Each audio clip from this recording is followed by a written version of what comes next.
Hello, everyone, and welcome to And They Persist, our final installment of the Experience Longy event series this year. I am Dr. Ian Saunders. I serve as the Assistant Dean for Artistic and Social Change here at Longy. It is my pleasure to welcome you to our event this evening. A special thank you to our sponsors who make Longy's programs possible. And thank you to our event co-sponsors, the Cambridge Center for Adult Education, Dunamis, and the Free Soil Arts Collective. On behalf of Longy and the panelists who will join us later this evening, thank you for your support. We're truly excited to share this conversation with contemporary composers with everyone tonight. I'd like to welcome back my colleague, Dr. Alexandra Dubois. Alexandra is the Chair of Composition and Theory at Longy. Alexandra, thank you for joining us. Thank you, Ian. Thank you for joining us as well. It's so great to be with you remotely in our locations in several states, and it's an honor to share this space with you and our panelists today. It's always a pleasure, Alexandra. Could you tell us about the composition department? What's Longy doing that's different, and how do you plan to continue to shape it as the chair? Absolutely. And I want to again touch upon the history of today because this moment in time, my voice is shaking quite a bit in speaking right now because I'm moved with the gravity of change that has begun to take shape in our dear country for all of us. But within Longy and within the composition and theory department, I'm excited about so many things, but I wanted to just chat about a couple really quick things briefly. Breaking down walls and not building them. Some things that Longy students, and I'll speak to composers because our event tonight really focuses on our voices as people that speak in a new voice, in a new time. And if you're a master's or undergraduate student at Longy, for example, you can take classes in any department. As a result of our Catalyst curriculum, if you want to find your voice in historical performance, if you want to find your voice in jazz, if you want to spend time working on Schoenberg and Stravinsky, or you want to move into songwriting or film scoring, your degree is able to be worked on in every different direction. It doesn't matter how your teachers, in what way your studio teachers are writing. Your voice is what we nourish here at Longy. Gone are the days when your studio teacher tells you how to write and what you should write. We admire you and we admire where you want to go in your future. Some of the things that we're working on at Longy allow you to find your way in your future. So it doesn't matter what you want to focus on. Your voice is the paramount fixture of your time at Longy, and our faculty work with you to find your way.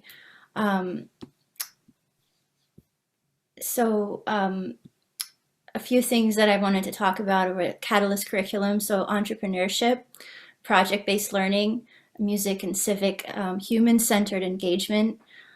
So the social needs that can be addressed through music are some things that we want to encourage you to work towards and encourage you to find a new voice in. Music as a healing art, and custom commission, one of my favorite things, where all performers work with composers at Longy. It's not an outside thing.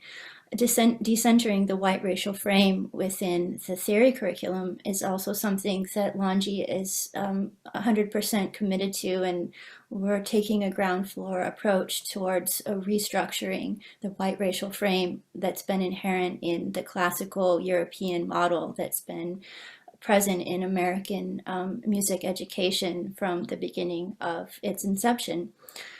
As well, we really want to help our students understand what it means to find their own voice. So what does that mean? There's so many things, and a lot of what our panelists are going to talk about is how do you find your voice? Where is your voice? Where does it come from? It's a moving target. And that's one of the things that at Longy I'm so proud to be a part of, because I know that's how I found my voice, and that's how I am who I am to this day. And no matter what you're looking to do and where you're looking to find your voice, we're here to support you 110% in whatever direction you move in. That's beautifully said. I mean, there are so many different experiences and perspectives in the world that here at Longy, we help cultivate those voices to speak to the world in the way that they interface with them is great. And that's why it's great having you here as well. So we're going to continue the evening by featuring a video showcasing Longy's Orchestra Flex and featuring the 2020 composition competition winner, Patrick Wu. I hope you enjoy.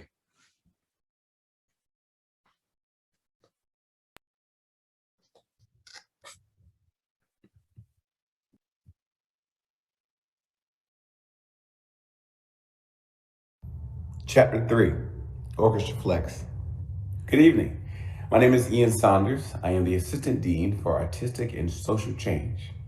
Just as Longy nurtures student agency, Orchestra Flex amplifies the group's collective voice as they explore composition, arranging, improvisation, and technology. And their journey together introduces the ensemble members to each other's diverse musical traditions. Orchestra Flex is a reimagined orchestra, unlimited by instrumentation, so students can innovate on this large ensemble project in ways they never imagined. The following video illuminates how students gain valuable experience in the full process, from preparing to promoting to producing concerts, which is exactly what a professional musician needs to navigate the real-world opportunities and challenges of concert production.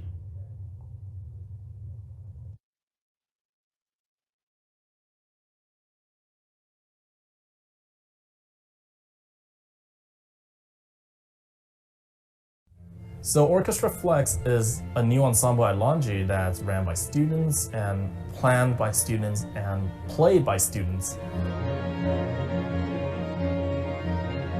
Orchestra Flex came about because we wanted to find a way to sort of reimagine orchestral education, finding ways to give the students experience in all facets of concert programming.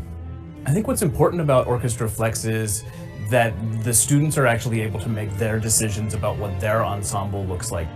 Actually, in the pandemic, it gave us a great opportunity because we had no large ensembles in the fall of 2020, which gave us really the perfect opportunity to reimagine and rebuild what we thought a large ensemble could and in many ways should look like.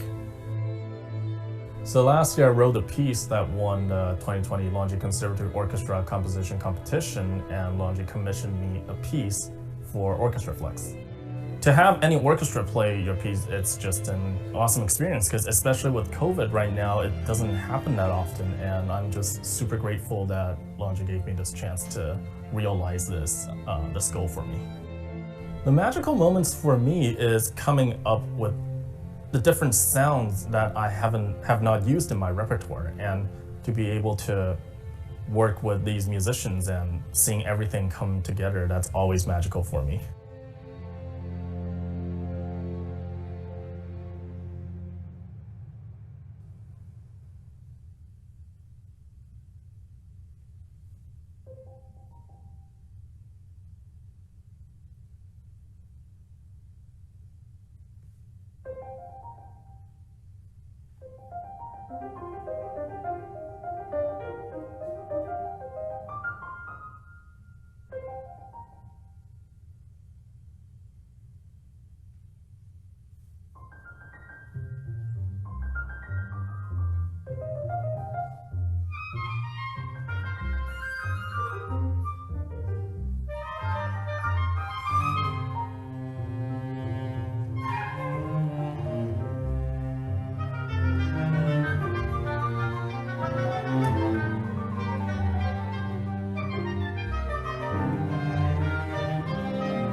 One thing that I love about Orchestra Flex is seeing the students work together and how the group is defined by the collective voice.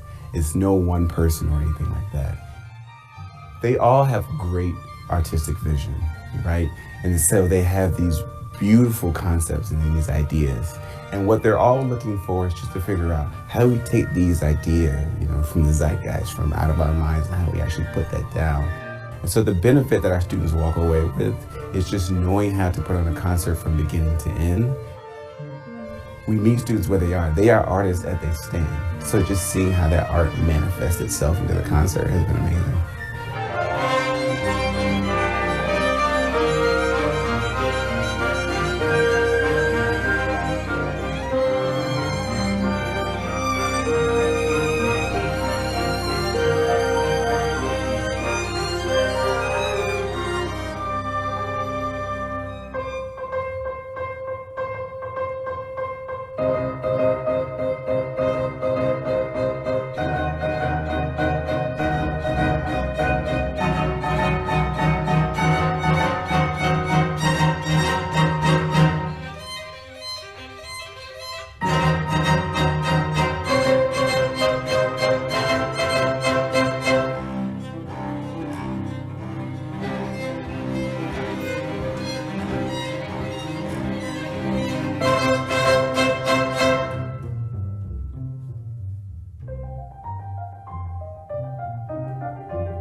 All right.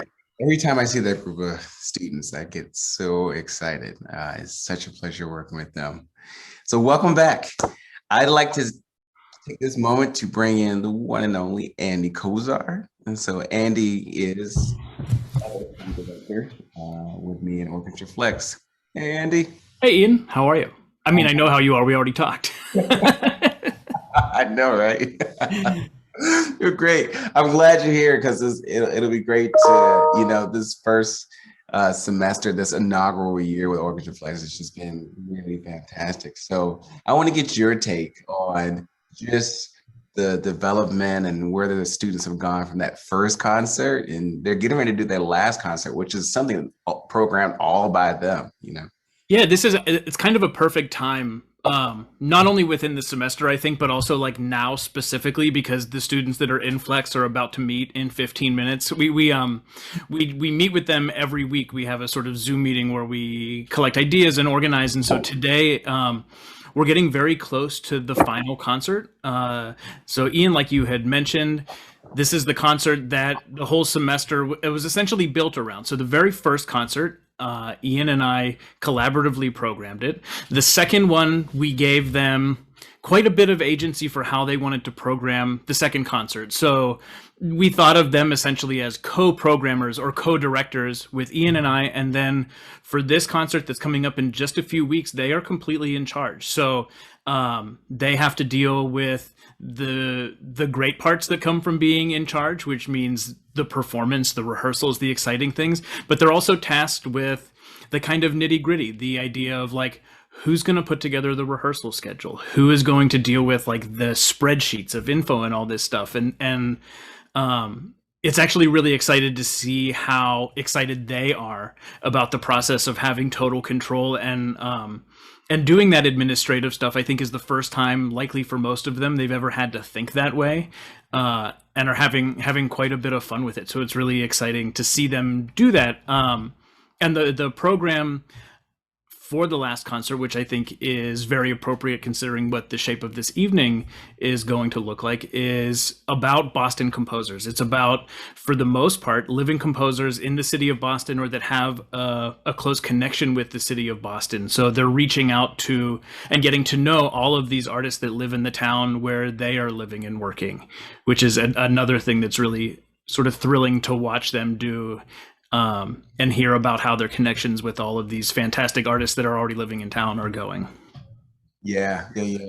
I think you can definitely relate that, that first concert is a little, touch and go. It's like, all right, well, let's see how this goes. But that second concert, I mean, there was that moment that we had where it's just like, they are really starting to figure this out. Right. And they're sort of developing a sort of unified group voice. And that concert just had so many great things. I'd be interested to hear like where do you think that sort of artistry collectively as a group is how it's gonna manifest in that last concert? I mean, in a way, I think I have to say I don't know, right? Because it's they have the agency. This is their project, so we may conduct some things or help them out when we're sort of asked to help.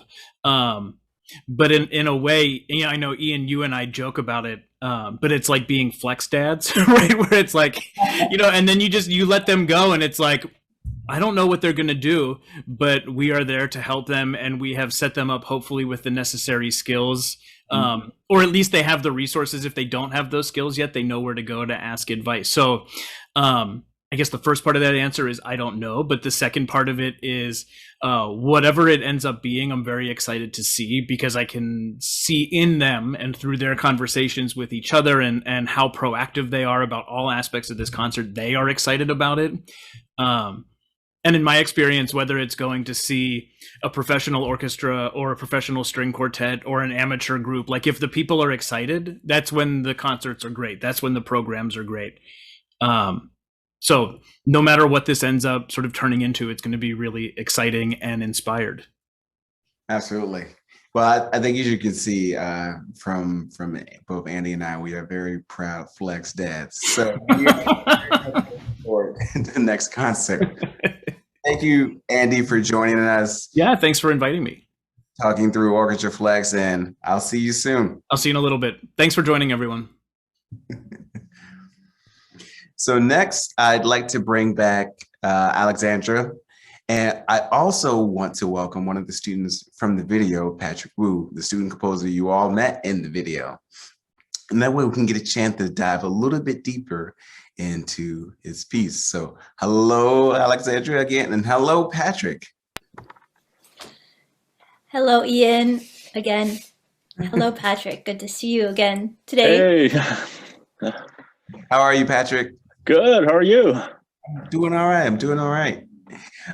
So it's great having you here and getting the chance to dive into your piece a little bit more.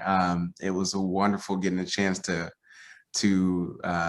sit down, go through the rehearsal process, and thank you for letting me play in your piece also. That was wonderful. Of course. Thank you for inviting me.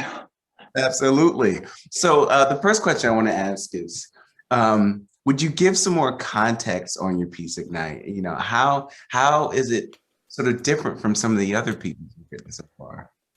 Yeah, definitely. With Ignite, it's very different from all my other compositional process, because with Orchestra Flex, it's flexible on the musicians, but it's actually a challenge for a composer, because I'm constantly juggling with what instruments I'm using, or like what instruments won't be there. And in this case, I find that the most difficult challenge for me is that there's no like French horn or clarinet. We're sort of missing that brass sound. So I use electric guitar to fill that in. So I guess to answer that question is just it just needs to be flexible.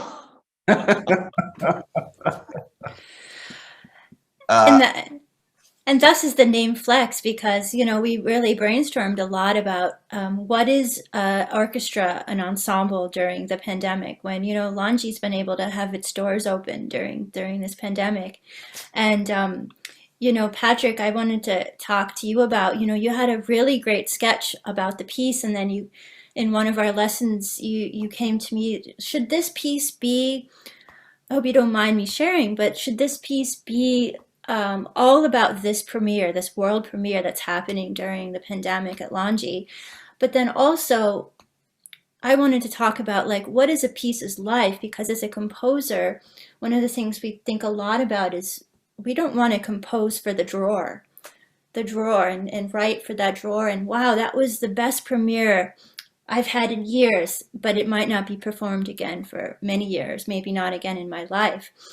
So what were some of the things that you thought about when you were writing this piece, and like how we were able to make that happen? Like you had some really great ideas about that. Yeah, because the Flex is such an unique ensemble. I don't think I ever heard any ensemble like Flex before. So what I did with this piece is I kept it quite open-ended, and I only use materials that's generated from that very first motif that you hear on the piano. So everything comes from that. And in this case, whenever I come back to it, if I want to stretch it more, if I want to thicken it, if I want to like thin it out, it's all the materials are there. It's a flexible piece. Once again, yes. As a Flex dad, I'm very proud of the puns. It works really well. But Alexandra, I love what you kind of just showed a glimpse into the insight, the process that you had working with Patrick. I think many people might understand what a faculty-student process might look like between the instrumentalist and the singer, lessons and all those things like that.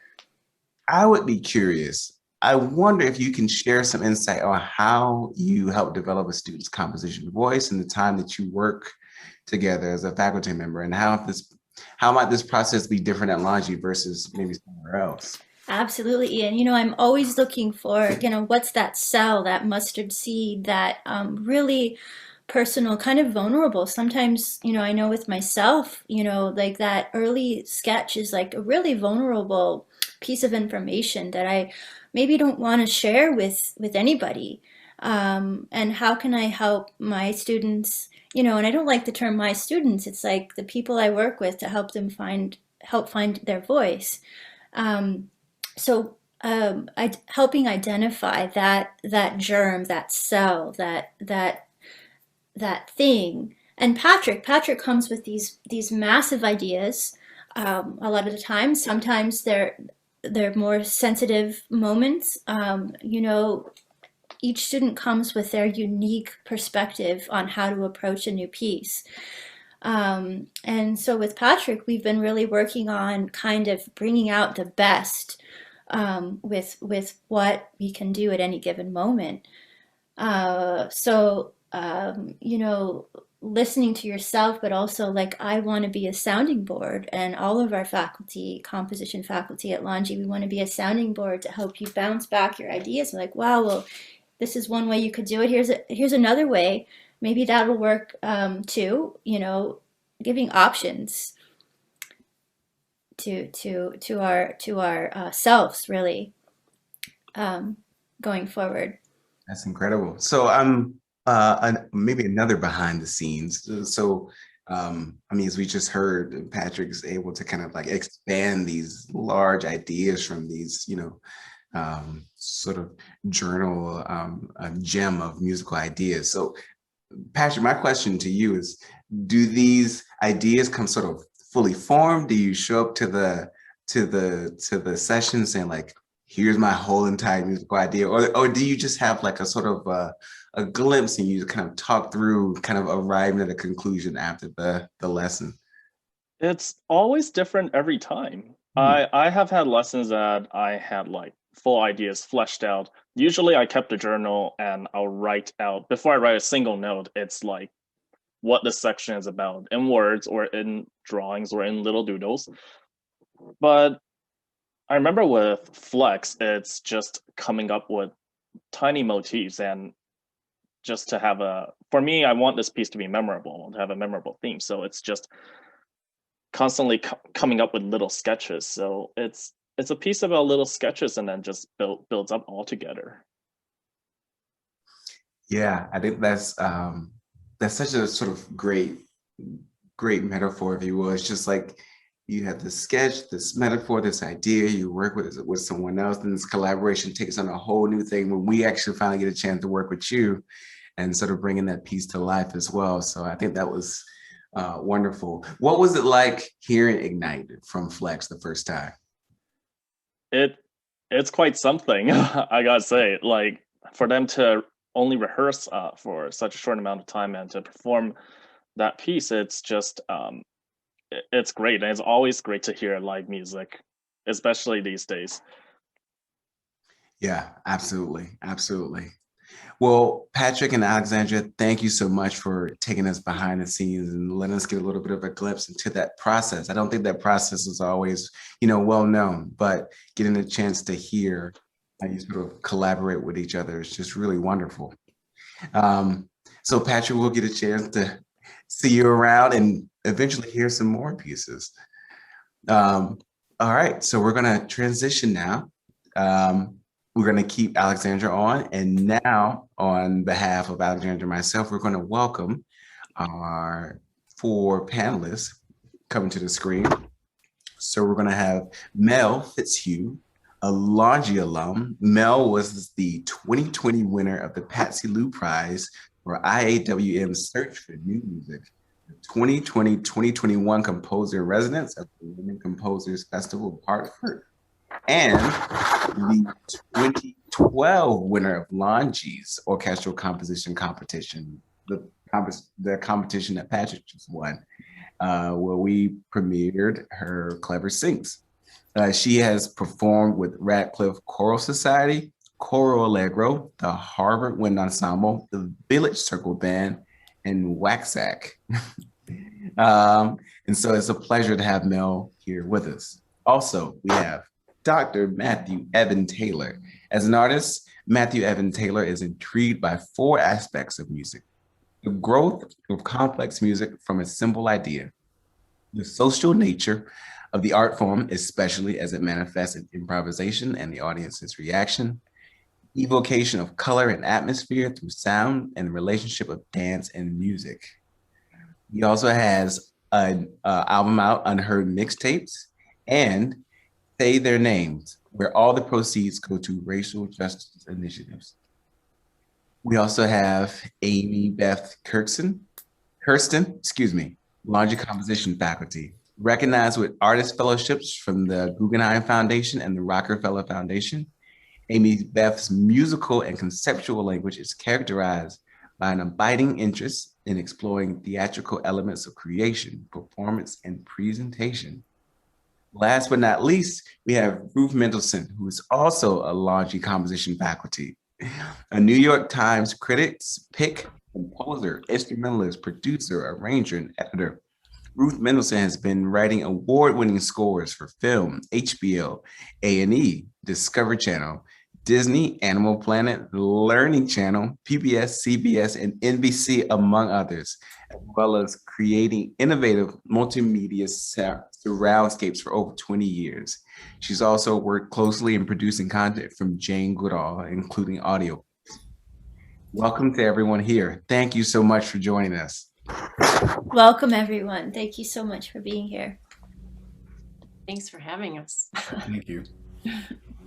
So, conversations with composers often focus on pieces that they've written or the process of writing the piece. But tonight, what I like to do is take a little bit of a different approach and look instead at the intrinsic internal experience that have often don't get discussed. So we already heard a little bit from Alexandra and Patrick on the topics that we'll cover tonight. So I want to get started with the first question that we have here, which is, how did you come to find your individual voice? A huge topic, I know. How did you come to find your individual voice? And I actually want to start with Matthew, if that's okay. Thanks for having me.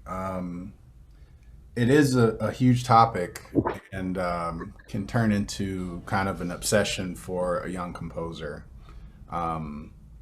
For me, I think my journey towards my individual voice really kind of took a circuitous path where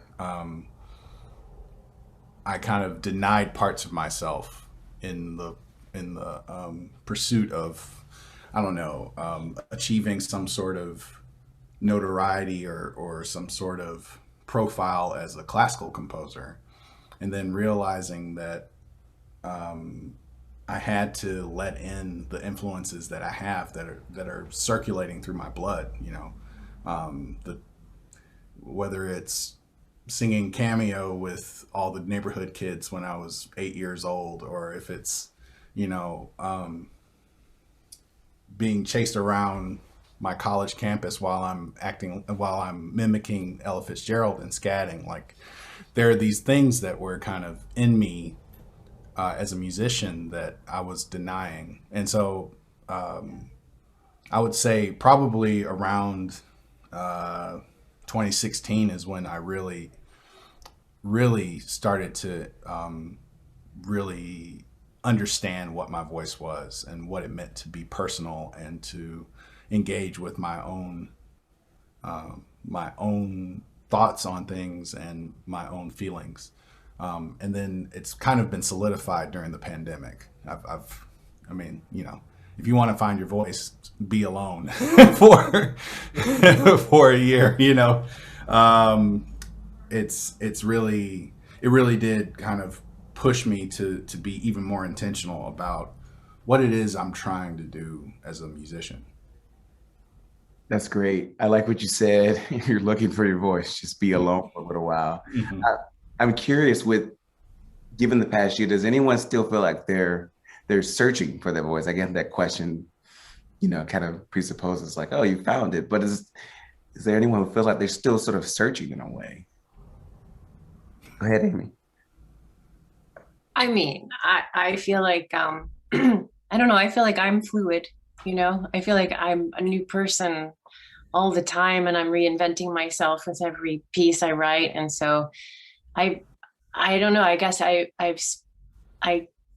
spend less time thinking about what my voice is and just trying to follow the curiosity where it takes me, and you know, having a sense of play about what I'm doing, kind of frees the mind a little bit from having to produce something wonderful. And so, I mean, yeah. I'd love to, can I jump in for a second here? Please. First of all, it's beautiful hearing everybody. And thank you so much for sharing. I'm really, you know, enjoying this a lot. Rather than finding my own voice, for me personally, it's finding my ears. Because the music is bigger than me. You know, real music it's infinite. So it's just tuning myself so that I can perceive it and hopefully be clear enough to receive it, like just stay out of its way. So for me, it's more about my ears than the voice will happen. That's inevitable. I'm not worried about that. My concern is, where am I in relationship to the music? That's really my main, not concern, that's a little too heavy, but my main commitment is to be as clean and clear as possible, because then it's a constant discovery. You know, like for a career, I score films. So for a career, I have to be trained in that, because when you're working with a director, which I work with directors a lot, I'm very blessed, you know, to have the career that I have. But that's another point. I mean, my life is really dedicated to service. And I really, for anyone out there, students looking to check things out, it's my experience, if you really dedicate your talents to being of service, you have nothing to worry about. You know, because it's not only finding a voice, but then what's the point of it? You know, we all have power, and we all have a gift to give to this world. So, you know, if that's in my experience, if that's the focus, everything happens of its own accord. It takes hard work, and it takes disappointments, and it takes all that stuff that everything takes, you know? But if there's just a more focus on inner attunement and making an offering to help improve things in this world, then things work themselves out. That's awesome. That's awesome. I love this idea of that sort of me sort of in you're sort of like this creative conduit, right? You know, taking in these experiences and that always leads to discovery and things like that. That's really beautiful, really beautiful. Mel, how about you? Well, I've always felt that what I'm trying to express and how I'm trying to express it is always constantly in flux. You know, am I coming from a place of, well, today is an okay day to exist on this planet? It rarely is, but you know, some days are okay. Or am I what am I expressing? What am I trying to put out into the universe? And that is always constantly in flux for me. So when I was younger, I was very married to the idea of being a minimalist composer and taking small nuggets of things and letting it play out over time with small changes and small ways. But lately I've just been throwing everything at things and just letting it happen. Letting a thing be a primal scream or being about breath and lack of breath or exposing breath, especially when I'm writing for wind instruments and such. So it's a changing thing. I'm a different person every other minute, perhaps. It's so great to hear sort of composers and speaking about just experiencing the world and how it can sort of manifest. I'm curious if we're talking about some conduit or searching for a voice or sort of reacting to how one may feel during that day. How do things outside of the music itself maybe find itself in your music, if it does find its way into your music, and things like that? Well, for me, I do definitely find that things outside of music find their way into music, because sometimes I'm writing a piece and I'm not feeling great. I live with constant pain after a moose landed on my head about a decade ago, coming back from a concert in New Hampshire. Why with the moose? But anyway, so I live with constant chronic pain. And so sometimes I'm just putting that pain right into the piece, deciding to make things all dissonant and discordant and jangly because I'm expressing what I'm feeling that day. And it's rarely about just what the notes are, but again, it's just an expression of something that's within me with what I'm seeing in the world, how I'm feeling about the world. My rose-colored glasses got destroyed completely some years ago. I used to think that everything was great and fine and lovely, and then life happened. So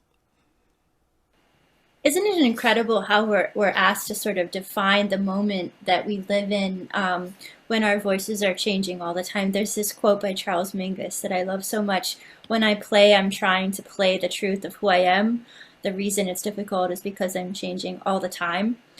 And, there's this cyclic sort of conversation for us as composers that, this is my ultimate statement, or this is who I am. But the thing is that when you're a creator, kind of one of the things that I think called me to become a creator is that I've really noticed that I'm changing so much all the time. I really want to document that in my work.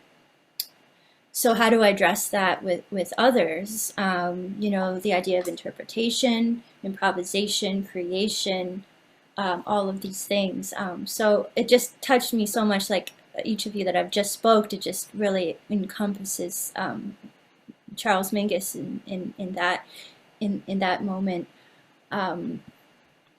But just wanting to acknowledge just the fact that we're changing so much, and today in this moment in time, I feel like a different artist today than I was yesterday based on what's happening in the world and how I respond to what's happening. My ears feel different. My heart feels different today than it did yesterday. So it's a tangent that I'm sort of throwing out there, but Charlie Parker and Bach, having so much in common. It's just like this yeah, riffing a little. Sorry, Ian. No. Well, it's interesting though, because the way we talk about the arc of music, especially in the conservatory, is that there is kind of a mono voice for each composer. Beethoven sounds like this, Bach sounds like this, Charlie Parker sounds like this, right? Not recognizing, not educating our students that, oh, there's a minute, there are changes, and if you know how to listen to them, there are really stark changes between young Beethoven and old Beethoven, or between Charlie Parker during the 1930s blackout of all recording and what we hear on recordings now, right? So there is this model that's placed in front of young composers that you're supposed to kind of have a thing, right? And just thinking, Mel, about the minimalist influence, right, of how I think it was Philip Glass that said, students ask me all the time, how do I find my voice? And he said, for me, the most difficult thing to do is to lose my voice.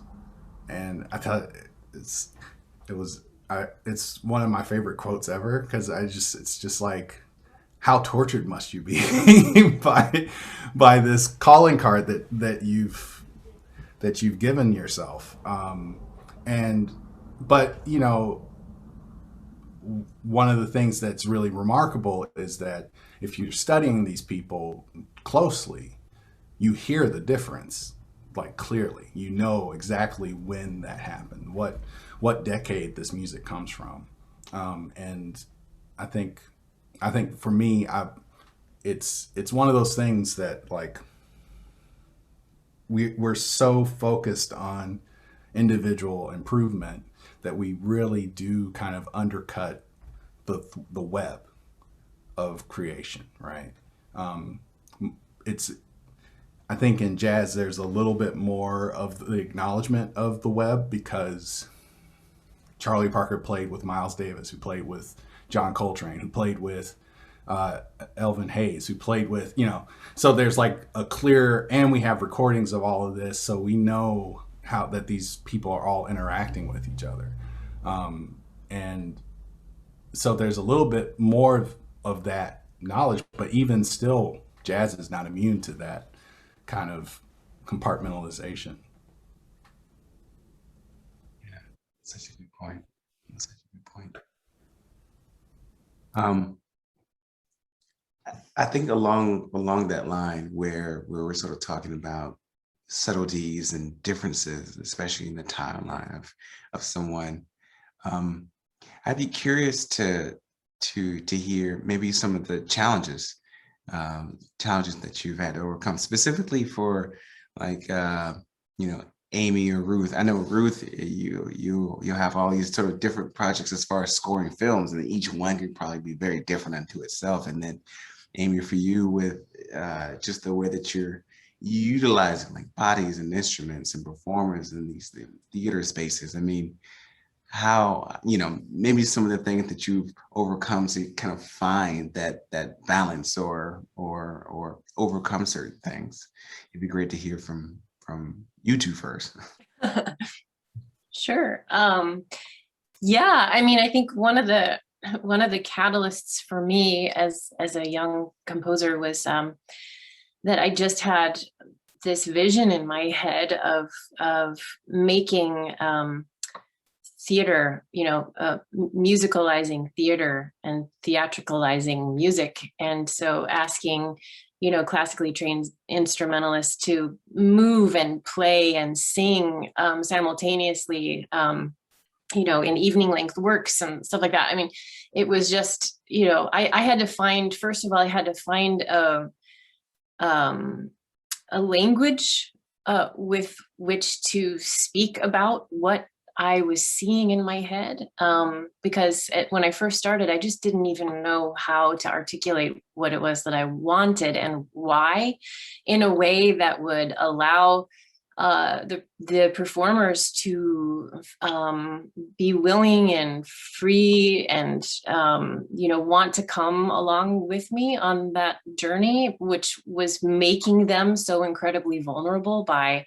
asking them to do things that they weren't trained to do. And so I had to, a couple of things. I had to, find my a way of kind of, for lack of a better way of saying it, being a sort of salesperson for my own works,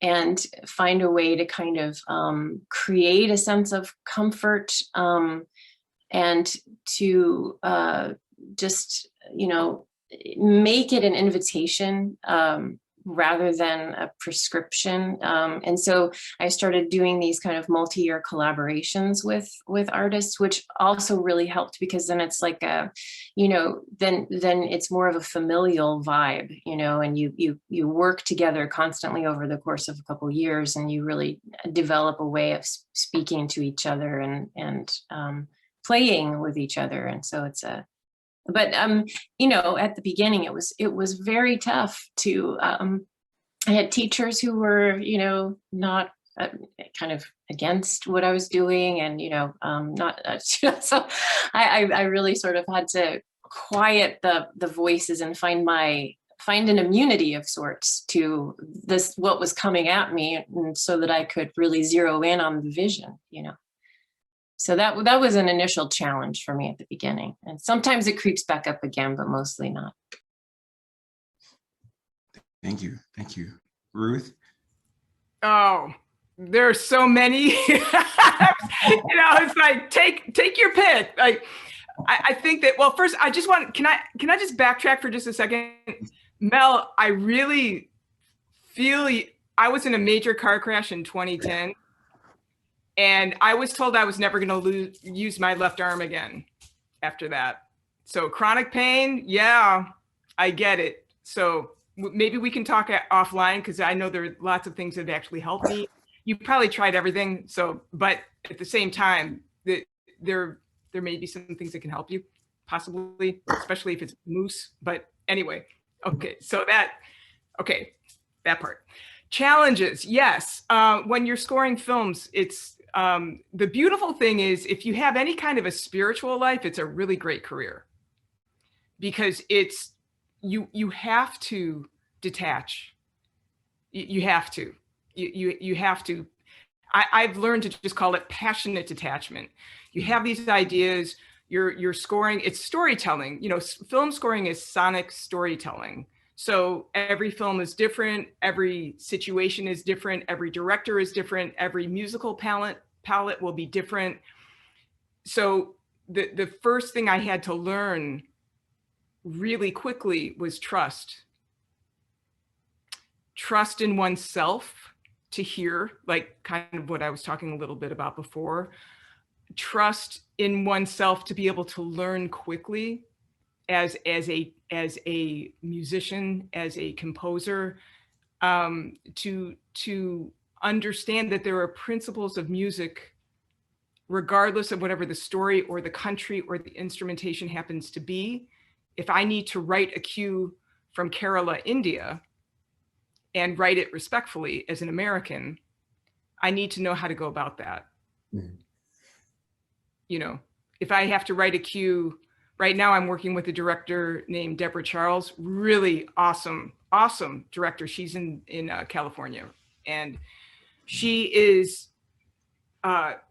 directing on Zoom, which I don't know how that works, but she has crews in different parts of the world right now for this documentary. It's called Taking Down Giants, that she's finishing up, that I'm going to be scoring. And I need to be able to write authentically for the parts of the world that where these scenes are taking place, and really respectfully, not mimicking. There's nothing as disrespectful as mimicking.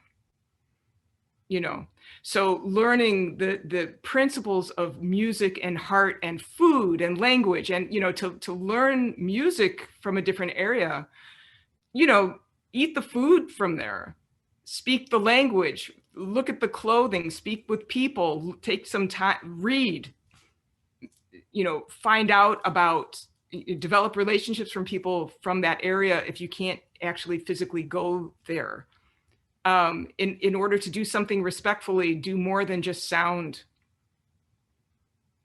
You know, much more. Sound is like the song of a culture. So learn the culture respectfully. So, you know, that kind of thing, and to be able to, I had no idea how to do that when I first started this. You know, they don't teach that. So these are just things that I've learned over time, but also the ability to just empty one's mind. Because if I'm writing something for a director, I could talk a real long time about this, so feel free to cut me off, okay? I mean, really, but if I'm working for a director, as the composer, it's my honor to fulfill, I'm serving their vision. I'm not fulfilling my vision, that's theirs. And I actually love it, that aspect. I also write music of my own for my own sake, for my soul. I need to, but at the same time, if I need to know what lane I'm in when I'm scoring a film. My lane is to be of service to this director, to develop trust with this person, to really get to know them, and to help them fulfill the purpose of their story. So it's inevitable when I'm working with somebody for the first time, that's going to mean several rewrites, because I'm just meeting this person. I don't really know. If a director says, I want something poignant here, that's how you know, there's so many ways to interpret poignant. Actually, one of the hardest ones is I want something funny. Because the way that people interpret humor is so specific to them, you know. So it's going to mean several rewrites, or at least a couple in the beginning.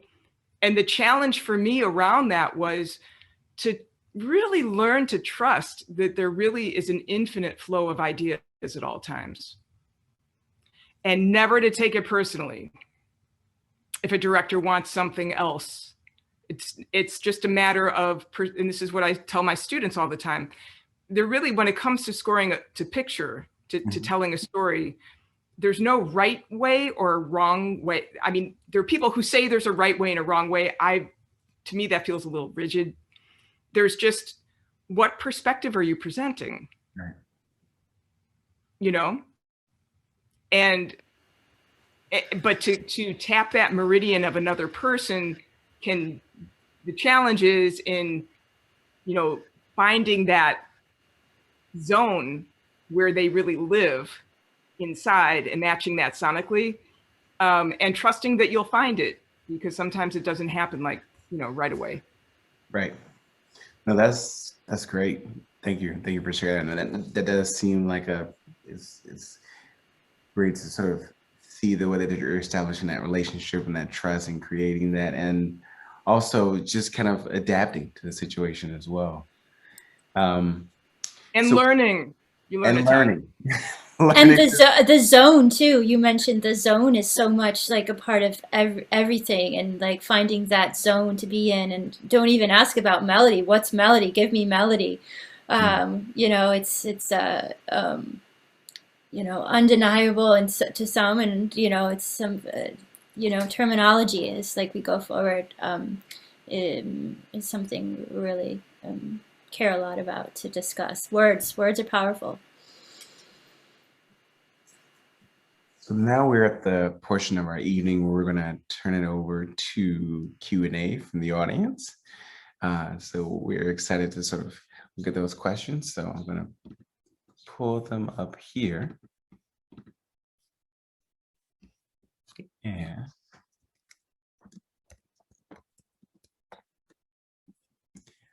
Could we start with,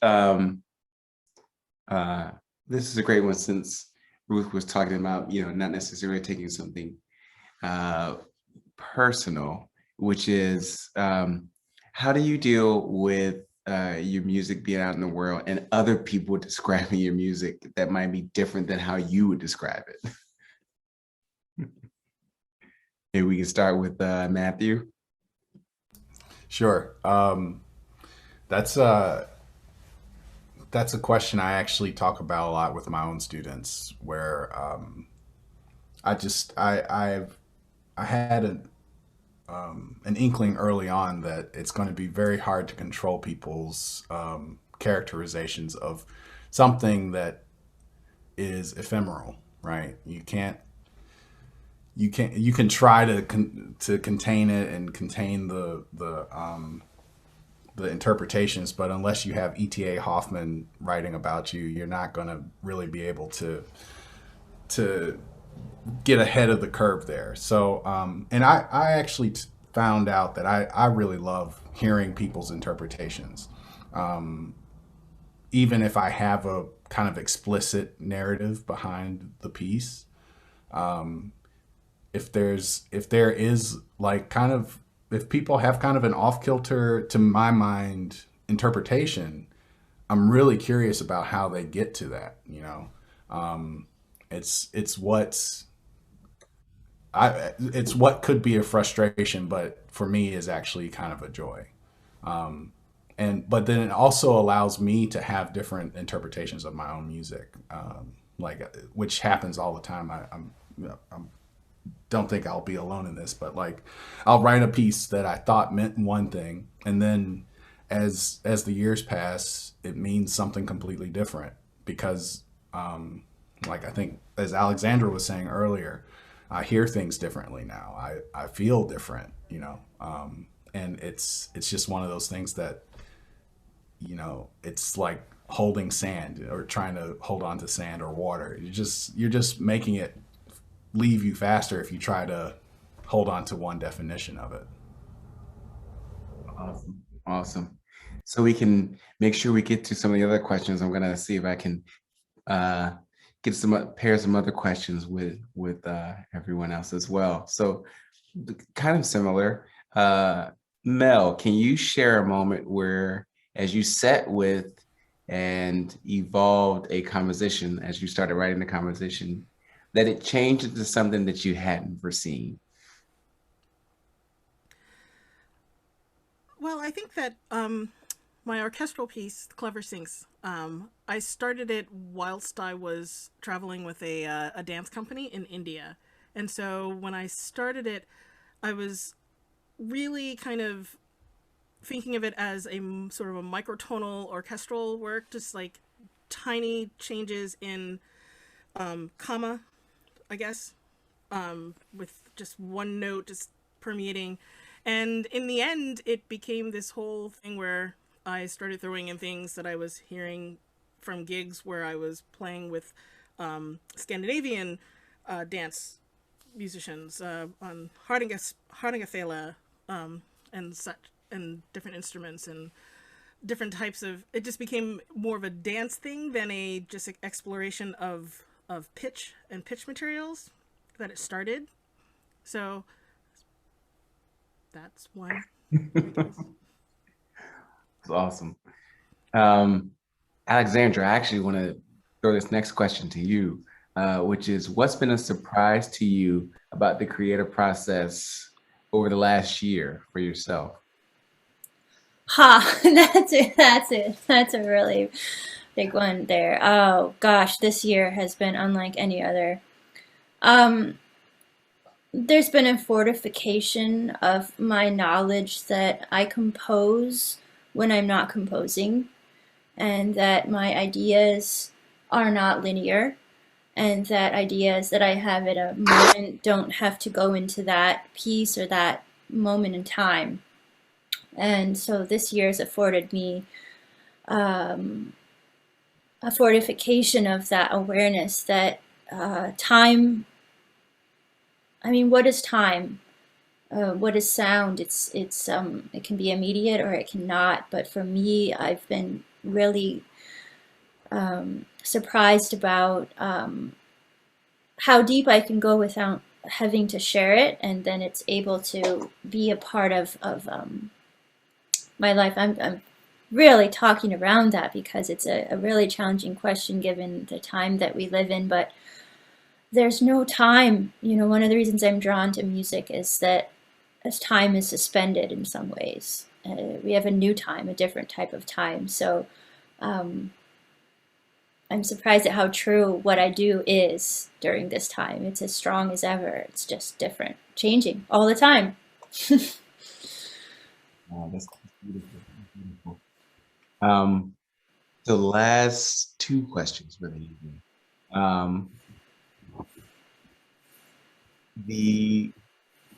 It's sort of a two-parter.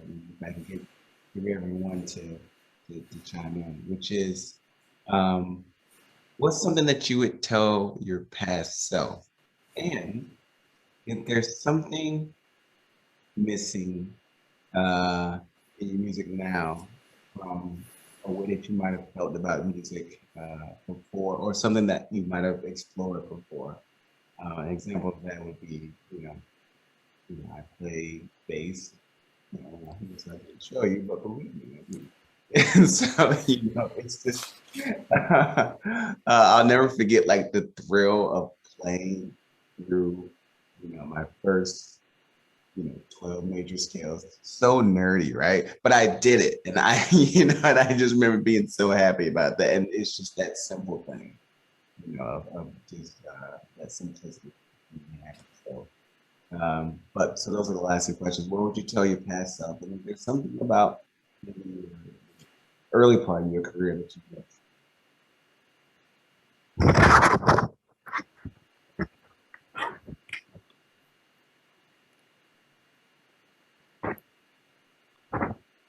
Well, I'll start. Something I would tell my past self is embrace all the things that you do. Don't buy into the hype of conservatory training.